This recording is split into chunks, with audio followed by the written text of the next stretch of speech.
നമസ്കാരം. അപ്പൊ ഞാൻ പ്രത്യേകമായിട്ട് ഇതുപോലെ ഞാൻ സാധാരണ ചെയ്യുന്ന വീഡിയോകളിൽ നിന്നൊക്കെ മാറിയിട്ട് ഞാൻ വേറൊരു വീഡിയോ ചെയ്യാൻ ഉദ്ദേശിച്ചത് തന്നെ എനിക്ക് കുറച്ച് കാര്യങ്ങൾ പറയാൻ വേണ്ടിയിട്ട് തന്നെയാണ്.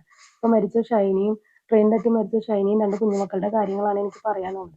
കാരണം എനിക്കും അതേ പ്രായത്തിൽ തന്നെ എനിക്ക് മക്കളുണ്ട്. എന്റെ പെൺമക്കള് ആദ്യത്തെ 2 മക്കളും അതേ സെയിം പ്രായത്തിൽ തന്നെയാണ്. പക്ഷെ ഇപ്പൊ ഞാൻ പറയാലോ ഞാനും വിദ്യാഭ്യാസമുള്ള ആള് തന്നെയാണ്. പക്ഷെ ഞാൻ ഇതുവരെ ജോലിക്ക് പോയിട്ടില്ല. ജോലിക്ക് പോകാൻ ശ്രമിക്കാഞ്ഞിട്ടല്ല, ജോലി പോയിട്ടും അല്ലെങ്കിൽ ജോലി കിട്ടിയിട്ടും എനിക്ക് പോകാൻ പറ്റിയിട്ടില്ല. എനിക്ക് കുഞ്ഞുങ്ങളെ നോക്കേണ്ട ഉത്തരവാദിത്തം ഉള്ളത് കൊണ്ട് തന്നെ ഹസ്ബൻഡിന് അതിനേക്കാൾ ശമ്പളം ഉള്ളത് കൊണ്ട് ഹസ്ബൻഡാണ് ജോലിക്ക് പോകാനായിട്ട് ഏർണിംഗ് മെമ്പറായി നിൽക്കുന്നത്. പക്ഷെ എന്നാലും ഞങ്ങളുടെ ഫാമിലിയിൽ ഞാനും ഒരു ഏർണിംഗ് മെമ്പറിന്റെ ഒരു പാർട്ടാണെന്ന് അദ്ദേഹം എന്നെ കൺസിഡർ ചെയ്യുന്നുണ്ട്. അല്ലെങ്കിൽ മക്കളോട് പറഞ്ഞു കൊടുത്തിട്ടുണ്ട്. നിങ്ങളുടെ അമ്മയുടെ ആ ഒരു ഭാഗം അമ്മ അത് ക്ലിയർ ആയിട്ട് ചെയ്യുന്നതുകൊണ്ടാണ് അപ്പയ്ക്ക് ഇത്രയും സമ്പാദിക്കാൻ പറ്റുന്നത്. അല്ലെങ്കിൽ അപ്പ സമ്പാദിക്കുന്നതിന്റെ പകുതി അമ്മയുടെ സമ്പാദ്യം കൂടിയാണ് എന്ന് അപ്പം മക്കളോട് പറയുമായിരുന്നു. എനിക്കിവിടെ പറയാനുള്ളതും ഇത് തന്നെയാണ്. ഈ മിഡിൽ ക്ലാസ് ഫാമിലിയിൽ എന്ന് പറയുമ്പം ഈ കുഞ്ഞുങ്ങളെ നോക്കാനൊക്കെ പാരന്റ്സ് ചിലപ്പോൾ സപ്പോർട്ട് ഉണ്ടാവില്ല. പക്ഷെ അപ്പൊ കുഞ്ഞുങ്ങൾ ഉണ്ടായി കഴിയുന്ന വെച്ചാൽ നമുക്ക് അതിനെടുത്ത് കളയാനൊന്നും പറ്റത്തില്ലൊന്നുമില്ലല്ലോ. ആ കുഞ്ഞുങ്ങളെ നോക്കാനായിട്ട് ചിലപ്പം എപ്പോഴും സാക്രിഫൈസ് ചെയ്യാൻ പോകുന്നത് ഒരു ലേഡീസിന്റെ സെക്ഷൻ തന്നെയായിരിക്കുള്ളൂ. അല്ലെങ്കിൽ ഒരു അമ്മയായിരിക്കുള്ളൂ എപ്പോഴും സാക്രിഫൈസ് ചെയ്യാൻ പോകുന്നത്. എത്ര വിദ്യാഭ്യാസം ഉള്ളതാണെങ്കിലും എത്ര ജോലി കിട്ടിയാലും ആ അമ്മ അത്രയും വർഷം ആ കുഞ്ഞുങ്ങൾക്ക് വേണ്ടിയിട്ട്, ആ 3 കുഞ്ഞുങ്ങൾക്ക് വേണ്ടിയിട്ട് ആ അമ്മ ജോലിക്ക് പോവാണ്ട് അവിടെ ഇരിക്കേണ്ടി വന്നു. എന്നിട്ടും ഈ ഭർത്താവ് എന്ന് പറയുന്ന ആള് അതിനെ ഒരു മൂല്യമുള്ള വസ്തുവായിട്ട് അല്ലെങ്കിൽ മൂല്യമുള്ള ഒരു കാര്യമായിട്ട് ആ ഭർത്താവ് കണക്കൂട്ടിയില്ല. ഭർത്താവിന്റെ വീട്ടുകാരും. അത് വലിയൊരു തെറ്റ് തന്നെയാണ്. പിന്നെ നമ്മുടെ സമൂഹത്തില് മിഡിൽ ക്ലാസ് ഫാമിലിയിലുള്ള ഏറ്റവും വലിയ പ്രശ്നം എന്താണെന്ന് വെച്ച് കഴിഞ്ഞാൽ അഭിമാനം, നാണക്കേട്, ഇതൊക്കെ ഭയങ്കര ഒരു ഇമ്പോർട്ടന്റ് ഫാക്ടറായിട്ട് ഇപ്പോഴും കടന്നു പോകുന്നുണ്ട്. പിന്നെയുണ്ട് നമ്മുടെ കുഞ്ഞുങ്ങൾ, അതായത് നമ്മുടെ പെൺമക്കളെയൊക്കെ കല്യാണം കഴിപ്പിച്ച് വിട്ടു കഴിഞ്ഞാൽ പിന്നെ അവരെ തീർത്തും വിട്ടു. പിന്നെ അവരുടെ ഒന്നോ രണ്ടോ ഡെലിവറി ഒരു നാട്ടുനടപ്പ് പോലെ നോക്കുക. അത് കഴിഞ്ഞാൽ പിന്നെ അവർക്ക് അവിടെ ആ വീട്ടിൽ ഒരു സ്ഥാനവും ഇല്ല. അവർക്ക് വന്നു കഴിഞ്ഞാൽ കിടക്കാൻ ഒരു മുറിയോ അല്ലെങ്കിൽ അവരുടെ സാധനങ്ങൾ വെക്കാൻ ഒരു സ്പേസ് പോലും ചിലപ്പോൾ ആ വീട്ടിൽ ഉണ്ടായിന്ന് വരില്ല. ഇതിപ്പോ ഇപ്പോഴും ഇങ്ങനെ ഉള്ള ബുദ്ധിമുട്ടുകൾ ഫേസ് ചെയ്യുന്ന ഒരുപാട് ഉണ്ടാവും. അപ്പൊ അങ്ങനെയുള്ളവരൊക്കെ ഇപ്പം എന്റെ വീഡിയോ കാണുകയാണെന്നുണ്ടെങ്കിൽ അവരൊക്കെ തീർച്ചയായിട്ടും ഈ വീഡിയോന്റെ താഴെ കമന്റ് ചെയ്യുമെന്ന് എനിക്ക് നല്ല ഉറപ്പുണ്ട്. കാരണം ഇപ്പോഴും അങ്ങനത്തെ ബുദ്ധിമുട്ടുകൾ ഫേസ് ചെയ്യുന്ന പെൺകുട്ടികളുണ്ട്. പിന്നെ ഇനിയും പറയാനുള്ള കാരണം എന്താന്ന് വെച്ച് കഴിഞ്ഞാൽ ഈ കുഞ്ഞുങ്ങളൊക്കെ ആയിട്ട് നമ്മൾ വീട്ടിൽ ചെന്ന് നിൽക്കുമ്പോൾ ചിലപ്പോൾ നമ്മുടെ പാരന്റ്സ് പറയാൻ പോകുന്ന ഒരു പ്രധാനപ്പെട്ട കാര്യം എന്താണെന്ന് വെച്ചാൽ തന്നെ നീ ഇത്രയും പഠിച്ചിട്ട് നീ വെറുതെ ജോലി എടുക്കാണ്ട് നിൽക്കാണ്, അല്ലെങ്കിൽ നിനക്ക് ഒരു വരുമാനം ഇല്ല. ഇതൊക്കെ സ്വന്തം അച്ഛനമ്മയും പറഞ്ഞാൽ തന്നെ ഇടയ്ക്കിടയ്ക്ക് പറയുമ്പോൾ എത്രത്തോളം ഒരു വേദന ആ അമ്മയുടെ മനസ്സിലേക്ക് ഓടിയിട്ടുണ്ടാവും. ഇപ്പൊ ഒരു പെൺകുട്ടികളാണ്, നിങ്ങൾ ആലോചിച്ചു നോക്കൂ, ഒരു പേനയോ ഒരു പുസ്തകമോ മേടിക്കാൻ ആ അമ്മയുടെ കയ്യിൽ പൈസ ഇല്ല. പിന്നെ പെൺകുട്ടികളാകുമ്പോൾ തന്നെ മന്ത്ലി അവർക്ക് അല്ലെങ്കിൽ മാസം ചിലപ്പോൾ പീരീഡ്സ് അയക്കുന്ന കുഞ്ഞുങ്ങളൊക്കെ ആണെന്നുണ്ടെങ്കിൽ അവർക്ക് പാഡ് മേടിക്കാൻ കാശുണ്ടാവില്ല. ഇപ്പം ആ അമ്മ കുടുംബശ്രീന്ന് എടുത്തേക്കണ ആ ലോണിന്റെ അതിന്റെ ഒരു ടോർച്ചറിങ് ഉണ്ടാവും.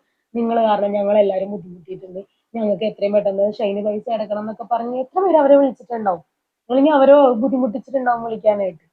ഇതൊക്കെ നമ്മുടെ നാട്ടിൽ നടക്കുന്ന കാര്യങ്ങളാണ്. ആ സ്വന്തം കുഞ്ഞുങ്ങൾക്ക് വേണ്ടിയിട്ട് അവർക്ക് അത്യാവശ്യപ്പെട്ട കാര്യങ്ങൾ പോലും കൊടുക്കാൻ സാധിക്കാതെ ആ അമ്മ ഇത്ര ദിവസങ്ങൾ ഇപ്പം അവർക്ക് വേണ്ടി അവരുടെ വീട്ടിൽ ആ മക്കളെ കൊണ്ട് ആ അമ്മ ഒരു വർഷം പോലും തികച്ച് സ്വന്തം വീട്ടിൽ നിന്നില്ല. നിൽക്കുന്നതിന് മുമ്പ് മരിക്കുക. ആ കുഞ്ഞുങ്ങളെയും കൊണ്ട് മരിക്കാൻ എന്തായിരിക്കും കാരണം?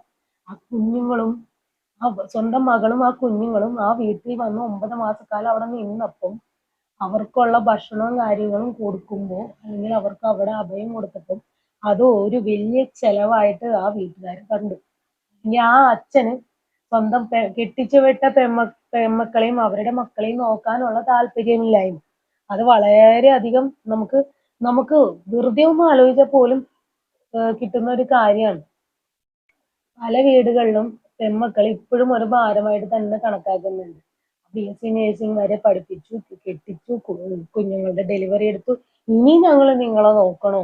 അല്ലെങ്കിൽ ഇപ്പൊ കൊച്ചുങ്ങളെയും കൊണ്ട് വന്ന് നിൽക്കണം, നീ എന്താ ഉദ്ദേശിക്കുന്നത്? എന്ത് പ്രശ്നം ഉണ്ടെങ്കിലും നീ അവിടെ തരണം ചെയ്ത് നിൽക്കണം, അല്ലെങ്കിൽ ഞങ്ങൾക്ക് ഇപ്പൊ നിങ്ങളുടെ കൊച്ചുങ്ങളെ നോക്കാനായിട്ടുള്ള സാമ്പത്തികമൊന്നുമില്ല, നിനക്ക് നിന്റെ വീട്ടിലെ കാര്യം അറിയാവുന്നതല്ലേ, ഇതൊക്കെ എല്ലാ വീടുകളിലും പറയുന്ന കാര്യങ്ങളൊക്കെ തന്നെയായിരിക്കും.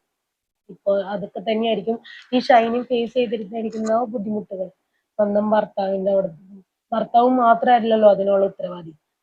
എന്റെ അഭിപ്രായത്തില് സ്വന്തം അച്ഛനും അമ്മയും സഹോദരങ്ങളും അവരുടെ നാട്ടുകാരും അല്ലെങ്കിൽ അവരെ വേദനിപ്പിക്കുന്ന രീതിയിൽ സംസാരിച്ചിരിക്കുന്ന എല്ലാവരും ഇതിനൊരു ഉത്തരവാദികൾ തന്നെയാണ്. ഇനിയും ഉണ്ടാവും ഷൈനിമാര്, ഇനിയും ഉണ്ടാവും ആ കുഞ്ഞുങ്ങൾ.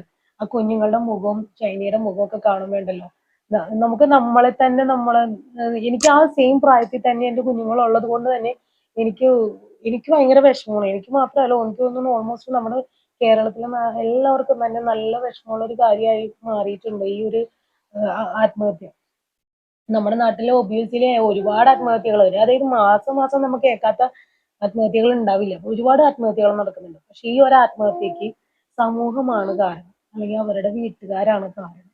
ഇനിയും അങ്ങനെ നടക്കാണ്ട് നമ്മുടെ ഗവൺമെന്റ് എന്തെങ്കിലും വളരെ കൃത്യമായിട്ടുള്ള ഒരു കാര്യം, അതായത് ഈ ബോധവൽക്കരണം അല്ലെങ്കിൽ ഈ ആത്മഹത്യാ പ്രേരണയിൽ നിന്ന് മാറ്റാനുള്ള നമ്പറൊക്കെ, ഫോൺ ചെയ്യാനുള്ള അവസരം, കൗൺസിലിംഗ് ഒക്കെ ഗവൺമെന്റ് കൊടുത്തിട്ടുണ്ടെന്ന് പറയും. പക്ഷെ അതല്ല വേണ്ടത്. അതായത് സ്ത്രീകൾക്കും കുട്ടികൾക്കുമുള്ള ഒരു ഷെൽട്ടർ പോലെ ഒരു ചെറിയൊരു ഷെൽട്ടർ സംവിധാനം തുടങ്ങുവാണെങ്കിൽ അവർക്ക് സോപ്പ് നിർമ്മാണം, തയ്യല്, പിന്നെ ഈ ബാഗ് നിർമ്മാണം, ഈ ടോയ്സ് നിർമ്മാണം, പേപ്പർ ബാഗ് നിർമ്മാണം, ഇങ്ങനെയുള്ള കാര്യങ്ങളൊക്കെ കൊടുത്തിട്ട് അവർക്കതൊരു ഷെൽട്ടറായി അവർക്ക് തന്നെ ഒരു വരുമാന മാർഗം ഉണ്ടാക്കാൻ പറ്റിയാൽ, ഈ അച്ചാർ നിർമ്മാണം, ഇതൊക്കെ സ്ത്രീകൾക്ക് ചെയ്യാവുന്നതാണ്. സ്ത്രീകൾക്കും കുട്ടികളെയും കൂടി ഉൾപ്പെടുത്തി അവർക്ക് ചെയ്യാം. എന്തിനാണ് കുട്ടികൾ പഠിക്കാൻ പൊക്കോട്ടെ, പക്ഷെ പഠിക്കാൻ പോകുന്നതിന് ഇടക്ക് കിട്ടുന്ന ആ ഒരു സമയം ഉണ്ടല്ലോ, ഇടക്ക് കിട്ടുന്ന ആ സമയം അവര് കൂടുതലും ഇതുപോലുള്ള കാര്യങ്ങളിലൊക്കെ ഇൻവോൾവ് ആവട്ടെ. നമ്മുടെ സമൂഹം അല്ലെങ്കിൽ നമ്മുടെ ഇന്ത്യൻ ഗവൺമെന്റ് ആറ്റിറ്റ്യൂഡുകളൊക്കെ തന്നെ മാറാനുണ്ട്. കുഞ്ഞുങ്ങളൊക്കെ പല കാര്യങ്ങളിൽ ഇൻവോൾവ് ആവണം. അവർക്ക് സ്വന്തമായിട്ട് ചെറിയ രീതിയിലുകളൊക്കെ ചെയ്യാൻ പറ്റുന്ന കാര്യങ്ങളിലൊക്കെ ചെയ്യണം. അതൊന്നും ബാലവേലയായിട്ട് കണക്കൂട്ടരുത്. അവരത് ഏൺ ചെയ്യണം. അവർക്ക് അവരുടേതായ വിദ്യാഭ്യാസത്തിനുള്ള മണി അവരുണ്ടാക്കാനുള്ള ഒരു കോൺഫിഡൻസ് നമ്മുടെ ഗവൺമെന്റ് കൊടുക്കണം. ഇപ്പൊ സ്ത്രീകൾക്കാണെന്നുണ്ടെങ്കിലും എന്ത് ചെയ്യണമെങ്കിലും ഇൻവെസ്റ്റ്മെന്റ് എന്ന് പറഞ്ഞ സംഭവമുണ്ട്. ലോൺ കിട്ടും, മറ്റേ ഒരുപാട് സഹായങ്ങൾ കിട്ടും എന്ന് പറയുന്നു മാത്രമേ ഉള്ളൂ. പക്ഷെ ഇതിനൊക്കെ എത്രത്തോളം പേപ്പർ വർക്കുകൾ കാര്യങ്ങൾക്ക് വേണ്ടി നടന്നാലാണ് ഒരു സ്ത്രീക്ക് ഒരു സഹായം അല്ലെങ്കിൽ ഒരു ഇൻവെസ്റ്റ്മെന്റ് കിട്ടുന്നത്. പക്ഷെ ശരിക്കും ഇതൊക്കെ നമ്മള് ഗവൺമെന്റ് പൊടിയിടാൻ വേണ്ടിയിട്ട് ചെയ്യുന്ന കാര്യങ്ങളാണ്. കൃത്യമായിട്ട് ഒരു ഇതുപോലുള്ള സാധാരണക്കാർ സ്ത്രീകളിലേക്ക് എത്രത്തോളം നമുക്ക് ഇറങ്ങിച്ചെല്ലാൻ പറ്റുന്നുണ്ട്? ഇല്ല, ഇറങ്ങിച്ചെല്ലുന്നില്ല. അല്ലെങ്കിൽ അങ്ങനെ ഇറങ്ങിച്ചെല്ലുന്നുണ്ടെങ്കിൽ ഇതുപോലെയുള്ള ആത്മഹത്യകളൊന്നും ഉണ്ടാവില്ലായിരുന്നു. ഇതുപോലുള്ള കുഞ്ഞുങ്ങളെ നഷ്ടപ്പെടില്ല. വീട്ടുകാരുടെ ഭാഗത്ത് നിന്ന് വന്ന വിവേചനം അല്ലെങ്കിൽ വീട്ടുകാരുടെ സപ്പോർട്ടില്ലായ്മയൊക്കെ ഈ മരണത്തിലേക്ക് അവരെ ഒരുപാട് തള്ളി നീക്കിയിട്ടുണ്ടാവും. അവരുടെ മാനസിക വിഷമങ്ങളും. മരിക്കുന്നതിന് മുമ്പ് പുറം ലോകം അറിഞ്ഞില്ല അവർ എന്ത് ബുദ്ധിമുട്ടാണ് അനുഭവിക്കണേന്ന്. അവര് തന്നെ ഒരുപാട് ഇത്രയും നാളും വർഷം ജോലി ചെയ്യാണ്ടിരുന്നിട്ട് പെട്ടെന്ന് ജോലിക്ക് പോകുമ്പോൾ ഉള്ള ഒരു പേടിയും ഭയവും ആ അമ്മയ്ക്കും വന്നിട്ടുണ്ടാവും. BSc നേഴ്സ് പഠിച്ചിട്ട് ഇത്രയും വർഷം ഗ്യാപ്പ് വന്നു കഴിയുമ്പം ആ അമ്മയ്ക്കും ഉള്ളിലൊരു ഭയം ഉണ്ടാവും പെട്ടെന്ന് ഒരു ജോലിക്ക് പോവാനും. ചെറിയ രീതിയിലുള്ള ഒരു സഹായമെങ്കിലും ആരെങ്കിലും കൊടുക്കാൻ തയ്യാറായിരുന്നെങ്കിൽ ഒരുപക്ഷെ ആ അമ്മയും മക്കളും ഇന്നും ജീവിച്ചിരുന്നേനെ. പക്ഷെ അതിനാരും തയ്യാറായില്ല. ഇപ്പോഴും പലതും ഒളിച്ചു വെക്കാനും അല്ലെങ്കിൽ അത് തുറന്നു പറയാതിരിക്കാനുമുള്ള ഒരു മാനസികാവസ്ഥയാണ് ഇപ്പോഴും പല ആളുകൾക്കും ഉള്ളത്.